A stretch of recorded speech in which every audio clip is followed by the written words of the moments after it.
வணக்கம். நான் உங்கள் ஆத்மசாய் சுவாமிகள் பேசுகிறேன். இன்றைய பதிவு: சென்னையில் ஆத்மசாய் சுவாமிகளின் இல்லத்தில் கார்த்திகை தீபம் திருநாள் பதிவுகளை அவர் போட்டு கொண்டு வருகிறார்.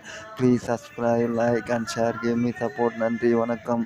கண்டு மகிழுங்கள், பார்த்து மகிழுங்கள், எனக்கு ஆதரவு கொடுங்கள். இந்த பதிவு சென்னையில் உள்ள ஆத்மசாய் சுவாமிகள் இல்லத்தின் கார்த்திகை தீபம் திருநாள் பதிவுகளை அவர் போட்டு கொண்டு வருகிறார். நன்றி, வணக்கம்.